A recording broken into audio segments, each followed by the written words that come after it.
if I told you there's a cabin in the Appalachian Mountains so haunted by silence that even the locals refuse to speak its name after dark? Deep in the hollers of eastern Kentucky, where the morning mist clings to the ridgelines, like ghosts of forgotten sins, stands a house that no preacher ever blessed, no traveller ever lingered near, and no family ever dared to neighbour.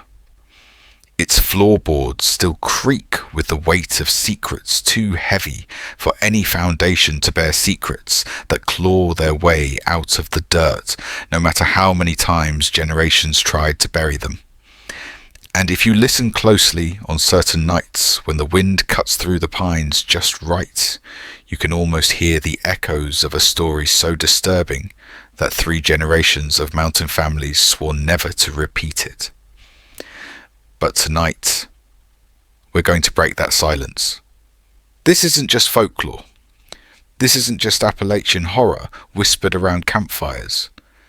This is dark history rooted in true crime, pieced together from fragments of court records, diaries, and testimonies that were never meant to see the light of day.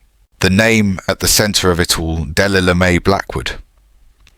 Locals called her the Devil's Daughter, a woman marked from birth with one blue eye and one green, as though God himself couldn't decide whether to bless her or curse her.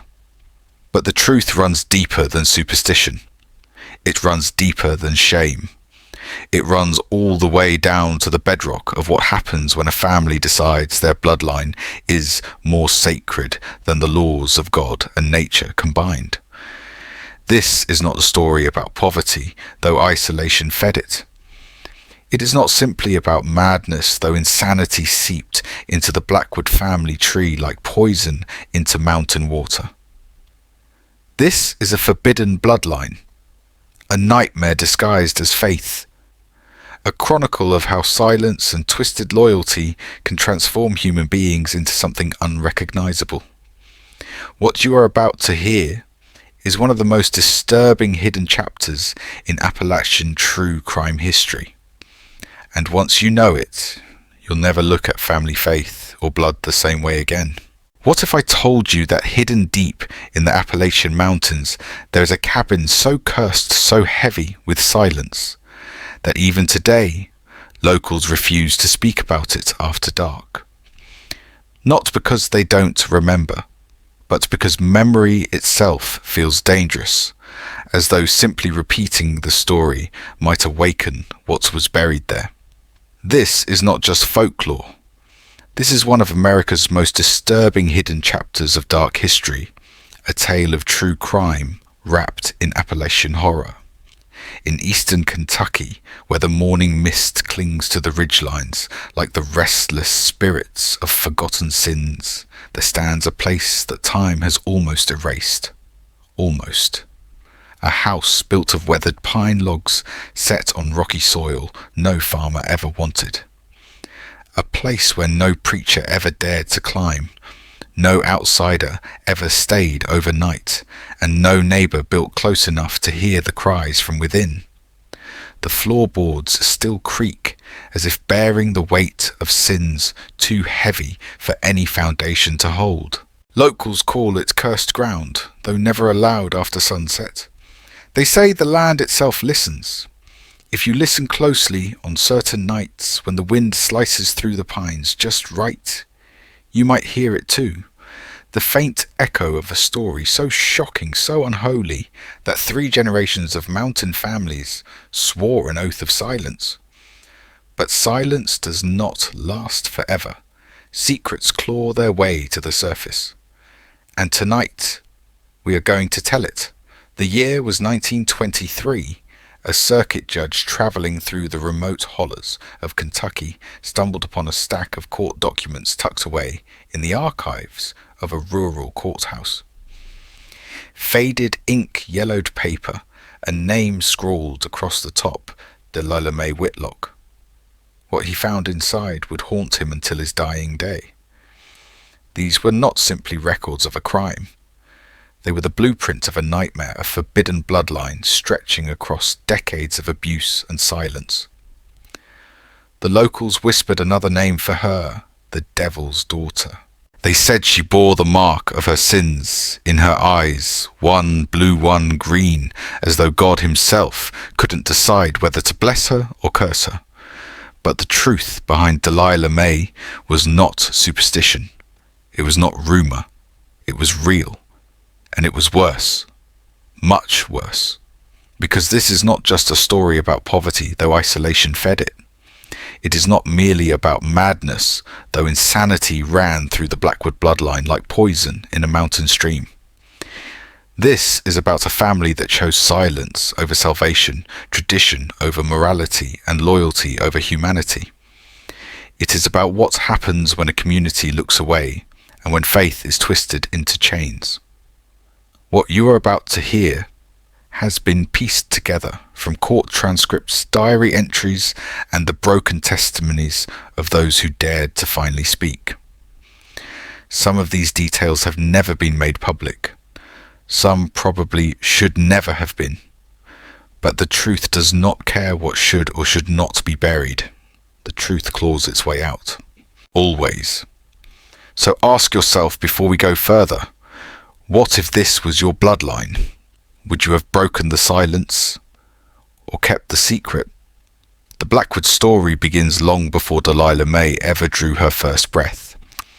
In the mid-1800s, before the Civil Wars had torn the nation apart, a man named Josiah Blackwood carved out a life on a patch of rocky land no one else wanted. The soil was poor, the climb treacherous, but Josiah wanted one thing above all isolation. He was what mountain folk called a ridge runner, a man who preferred the silence of the ridgelines to the company of neighbours. And in that silence the first seeds of a nightmare took root. No preacher ever climbed the 5 miles of switchback trails that led to the Blackwood homestead. No census taker ever knocked at their door. By the 1890s, the Blackwood compound had grown from a single cabin into a cluster of rough-hewn log houses linked by covered walkways almost like a fortress. But this fortress wasn't built to keep danger out. It was built to keep the world away. And within those walls, something darker than poverty or superstition was being born. Josiah's son Ezekiel inherited the land. But he also inherited something more dangerous, paranoia, contempt for outsiders, and a conviction that the Blackwood bloodline was not only different, but chosen. Around the fire on long winter nights, Ezekiel preached what he called the pure doctrine. He told his children that God had blessed the Blackwoods with superior blood, and mixing with outsiders would be nothing short of betrayal. He stitched together fragments of Genesis and Leviticus twisted scripture until it no longer resembled faith but a justification for incest. Most families in the Hollers dismissed such talk as nonsense. But within the compound, Ezekiel's words became law. And there was one child who listened more closely than all the others, his daughter Mary Catherine. Mary Catherine absorbed her father's teachings like a sponge soaking rain. By 16, she was repeating his words to her younger siblings as if they were scripture itself. And when Ezekiel arranged for her to marry her first cousin Jeremiah, the ceremony raised few eyebrows in the isolated holler. Cousin marriages weren't uncommon in the Appalachians. What no one knew, what the family made sure no one would ever know, was that Mary Catherine had already carried 2 of her own father's stillborn children to unmarked graves behind the main cabin. And then, in 1891, she gave birth to a living child, a daughter named Delila May. To the Blackwoods, this was proof of divine favour, a sign that their pure doctrine had been blessed by heaven itself. To outsiders, had they known, it would have been seen for what it really was, the birth of a forbidden bloodline. From that moment forward, Delila May's life was set on a path from which there would be no return. Her very existence was celebrated as a victory for the doctrine, a living vessel of the Blackwood faith. Her mother whispered to her that she was chosen a child of prophecy, while her grandfather looked upon her with the cold eyes of a man who saw in her not a granddaughter, but the future of his twisted creed. This was the first contact, the moment when ideology became flesh, when superstition turned into blood and bone. It was the bridge between one man's paranoia and generations of horror that would follow. Court records decades later would note this single turning point. From the birth of Delila May onward, the doctrine of the Blackwood family ceased to be mere belief. It became ritual. It became law. It became destiny. And so deep in the hollows of Kentucky, shielded from the eyes of church and state, the Blackwoods began to live by rules no outsider could have imagined. They believed they were preserving divine blood. In reality, they were digging their own grave. But if the birth of Delila May was the beginning, what came next would transform a child into a vessel, a family into a cult, and a nightmare into reality. From the moment she could walk, Delila May Blackwood was led each morning by the hand of her grandfather Ezekiel into the family chapel, a converted storage shed, where the walls were covered with verses scrawled in his spidery handwriting. Entire passages of the Bible had been crossed out, rewritten to suit his vision. This was not faith, this was indoctrination. And for Delila, it was the only reality she knew. By age 7, she could recite from memory the twisted genealogies her grandfather insisted proved their divine heritage. Abraham marrying his half-sister Jacob, marrying 2 sisters, the sons of Adam, taking their own kin as wives. She repeated these stories like nursery rhymes, her mismatched eyes, one blue, one green, shining in the candlelight of the chapel. To Ezekiel, these were signs of sacred knowledge. To outsiders, had they seen, they would have been the earliest warnings of a nightmare. Her mother, Mary Catherine, had long since blurred the line between prophecy and psychosis.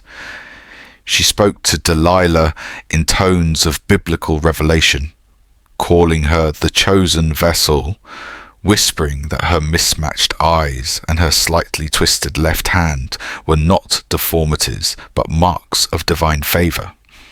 She dressed her in white smocks she had sewn by hand, anointed her with oils from mountain herbs, and told her that every difference from other children was proof she had been set apart. But there were no other children for Delila to compare herself to. No neighbour, girls to play with, no schoolhouse to attend. From the compound, she could sometimes glimpse the valley below, where children ran barefoot through fields, their laughter carrying faintly up the ridge. She would ask her mother why they looked different, why their bodies moved freely, why their eyes matched. And every time Mary Catherine would clutch her tight and say, "They are cursed. You are chosen. Do not envy them, for their blood is unclean."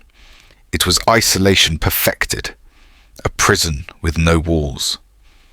Delilah's world was not just the compound, it was the doctrine itself. When she turned 13, everything shifted. Ezekiel began what he called the covenant preparations.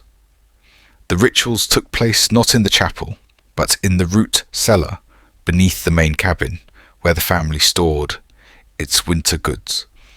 The cellar was dark, damp, lit only by flickering candles. The floor smelled of earth and mildew, the air heavy with silence. It was here that Ezekiel told her she would be prepared for her sacred duty. The ceremonies began with fasting and hours of prayer, followed by Ezekiel reading from his corrupted scriptures.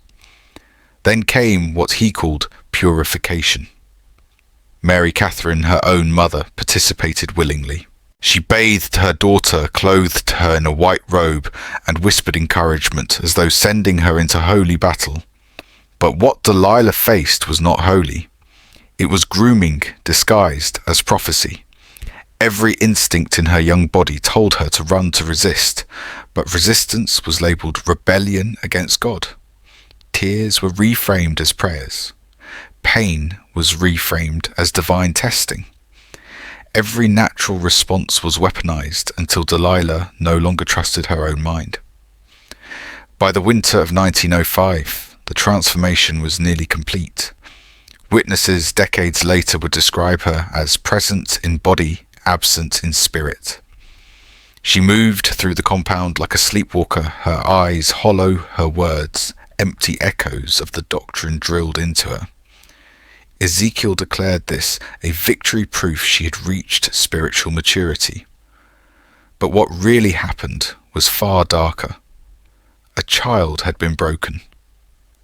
And this was only the beginning. The root cellar ceremonies were preparation.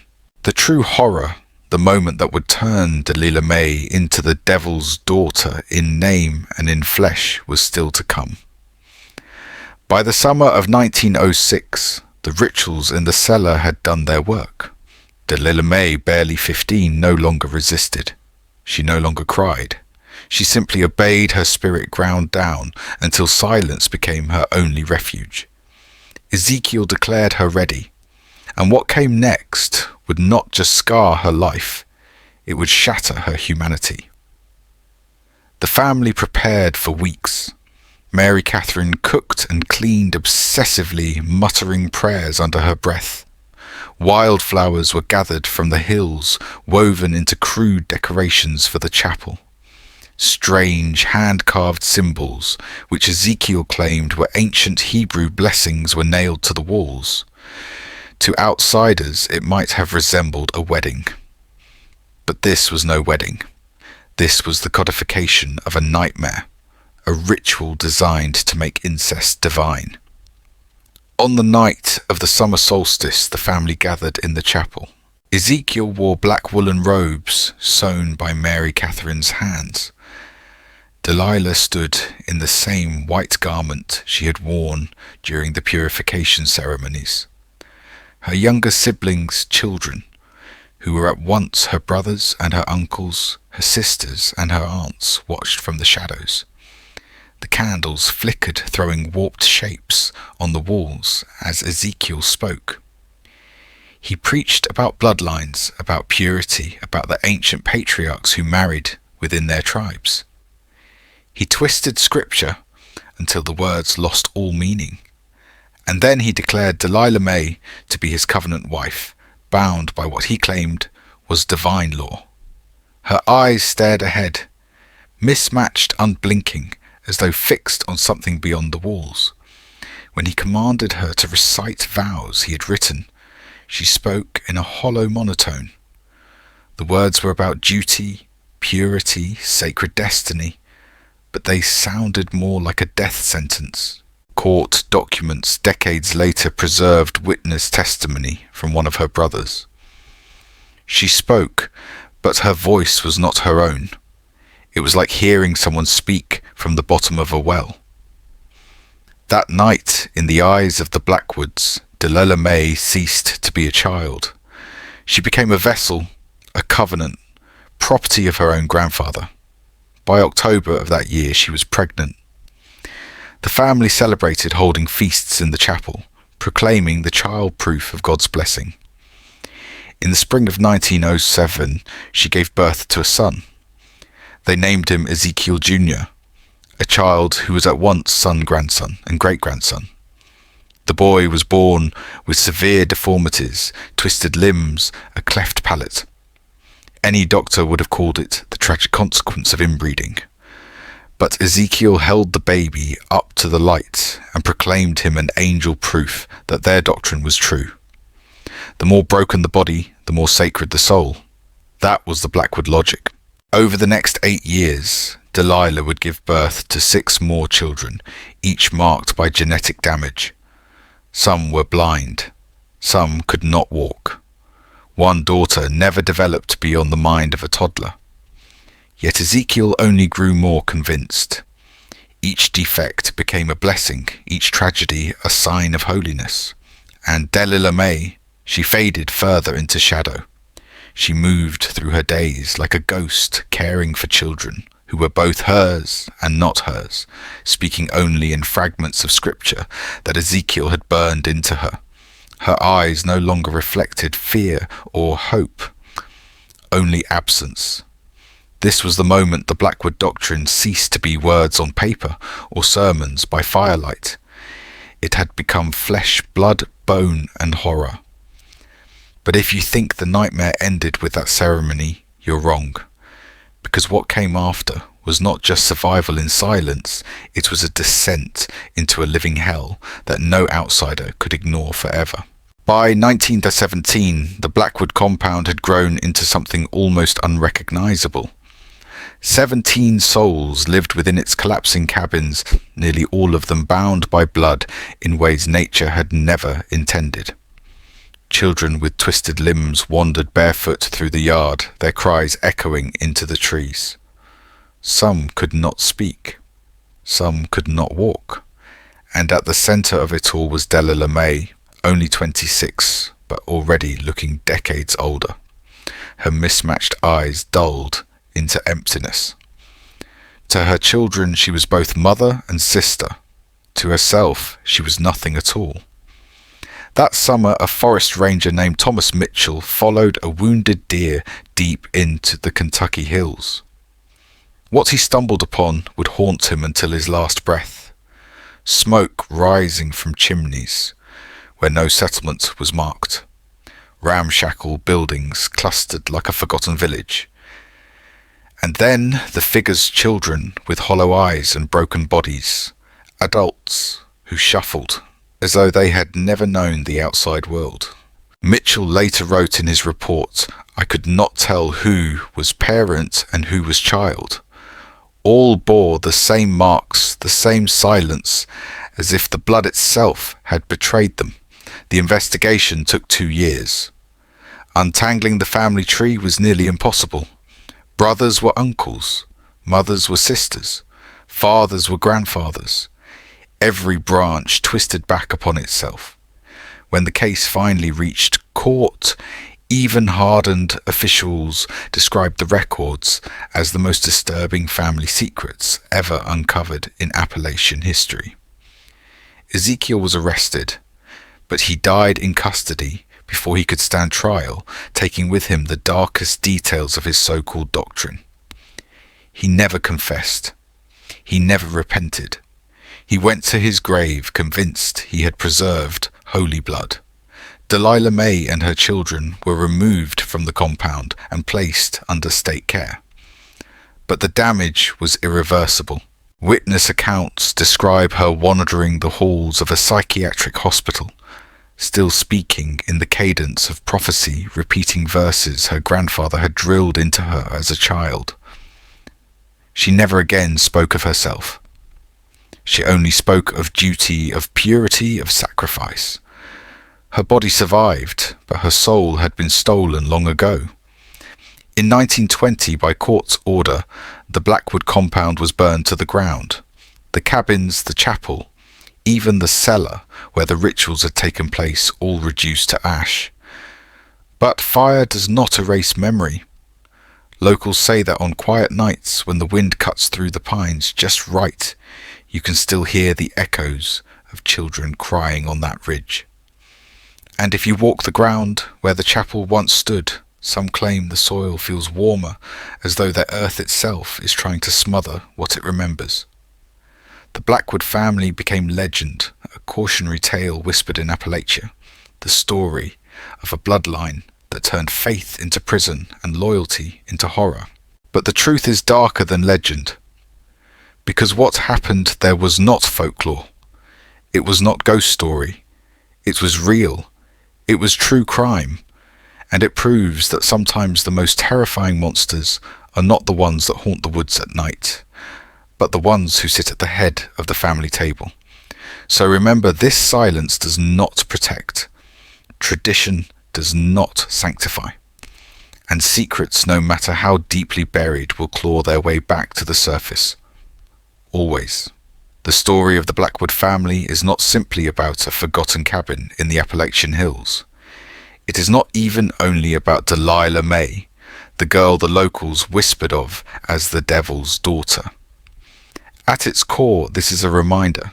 that the most disturbing monsters in history are often not found in ghost stories, but in families, in communities, in silence. The Blackwoods wrapped their horrors in the language of prophecy and loyalty. And when no one dared to speak, the silence became an accomplice. But here's the truth: silence never saves. Tradition does not sanctify. Faith doesn't excuse cruelty. The moment a family, a society, or a culture chooses to protect the secret instead of the victim, that is the moment humanity fractures. Maybe you feel unsettled right now. That's natural. That's the point. Stories like this are supposed to make us uncomfortable because discomfort is the beginning of awareness.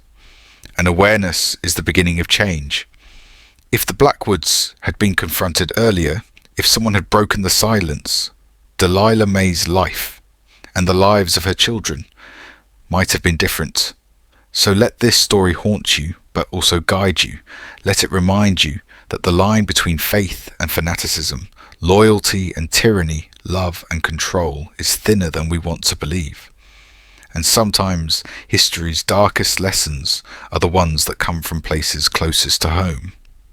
Now, I want to hear from you.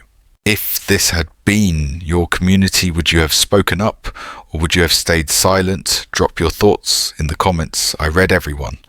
And if you found yourself drawn into this chapter of dark history and true crime, make sure you hit subscribe right now so you won't miss the next disturbing secret we uncover. Save this video, share it with someone who thinks they've heard every Appalachian horror story, because I promise you they haven't. And remember, this evil doesn't always look like a monster in the woods. Sometimes it looks like family. Sometimes it looks like silence. And the only way to break that cycle is to tell the story.